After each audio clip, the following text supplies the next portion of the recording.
Ovarian cyst আছে তাদের জন্য, এবং যাদের ইউরিন লিকেজের সমস্যা আছে, মানে খুব তাড়াতাড়ি কোথাও, বিশেষ করে মহিলাদের এই সমস্যাটা হয়, কোথাও গেলেই মানে ইউরিন চেপে রাখতে পারে না, তাদের জন্য ব্যায়াম আজ 3-4টে ব্যায়াম দিয়ে দেবো। খুব ভালো, বসে বসে অনায়াসে করতে পারবে, খাটে বসে করতে পারবে, কোনো রকম কোনো সমস্যা হবে না। একদম পুরো এটা প্রথমে ভদ্রাসনে, বডি পুরো টান, এরকম কুজো হয়ে না, কিন্তু একদম পুরো মেরুদণ্ড যেন পুরো সোজা থাকে, আর পাটা যতটা সম্ভব নিচের দিকে টেনে রাখতে হবে, বডিটা উপর দিকে টেনে রেখে দিতে হবে। এরকম 30 সেকেন্ড 60 সেকেন্ড, যে যতক্ষণ পারবে একটু হোল্ড করা, 60 সেকেন্ড হোল্ড করার চেষ্টা করবে, তাহলে এটা ভালো হয়। হাতও একদম টান থাকবে, পিঠের মেরুদণ্ড পুরো সোজা থাকবে, এরকম ভাবে রাখবে। তারপর এখান থেকে সোজা বাটারফ্লাই, আর বাটারফ্লাই কিন্তু এইরকম ভাবে নাড়াবো তা না, বাটারফ্লাই পুরো তুলতে হবে, মানে জোরে জোরে পুরো তুলতে হবে, নামাতে হবে। অনেকে বাটারফ্লাই করে এরকম এরকম করে নাড়ায়, মানে কোনো রকম পাটা একটু না, বাটারফ্লাই মানে পুরো জোরে জোরে একদম তুলতে হবে। আমাদের দুটো হাঁটু আমার কিন্তু হাতে লাগছে, এই যে হাত আছে, হাতে কিন্তু আমার দুটো পা এপাশে টাচ হচ্ছে বাটারফ্লাই করার সময়, একটু খেয়াল করে দেখবে, জোরে জোরে করতে হবে একটু। হচ্ছে যারা আবার হাঁটু মুড়ে বসতে পারে না, তারা কি করবে না, তারা হচ্ছে এরকম ভাবে একটু হাঁটুটাকে এরকম নিয়ে নেবে।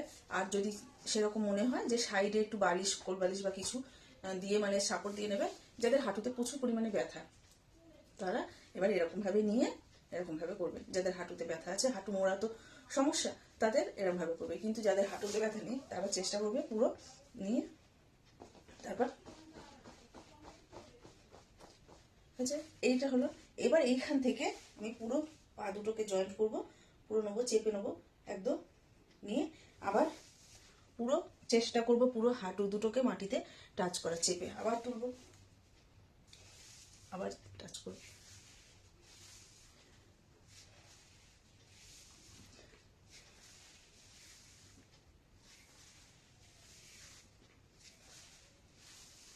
এরকমভাবে 10 বার, 12 বার, 15 বার, যার যতটা সময় বা যে যতক্ষণ করতে পারবে, এরকমভাবে হলো একটা। এইবার হচ্ছে এই পা দুটোকে নিয়ে সোজা ওপর দিকে আমি একটু সাইডভাবে ঘুরে গিয়ে করি, মানে দেখাই।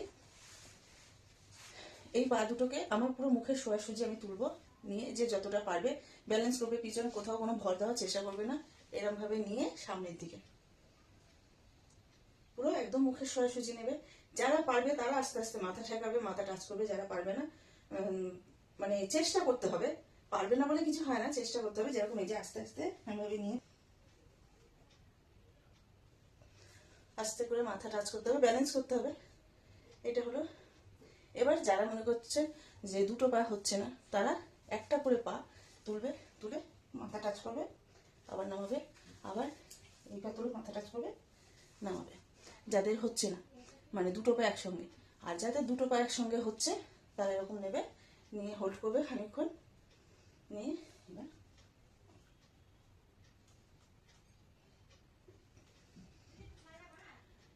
এই ব্যায়াম কটা একটু বাড়িতে একটু প্রত্যেক দিন প্র্যাকটিস করলে আমাদের ওভারিয়ান যত সমস্যা আছে না, খুব তাড়াতাড়ি মানে এটা হবে। আমাকে এক দিদি ফোনও করেছে, ফোন করে বলেছে যে আমার তো ওভারিয়ান টিউমার রয়েছে, সিস্ট রয়েছে, তা একটু কি ব্যায়াম করব। আমারও কিন্তু ছিল এক সময়, মানে আমার টিউমার ছিল, আমার কিন্তু এই ব্যায়ামের মাধ্যমে, অবশ্যই আমি মেডিসিন নিয়েছি, কিন্তু বেশিটা কমেছে ব্যায়ামের মাধ্যমে। তা ব্যায়ামটা করে যেতে হবে। এবার আমার একদিন করব মানে আমার কমে গেল তা না, এটাকে কিন্তু আমাকে প্রত্যেক দিন করে যেতে হবে।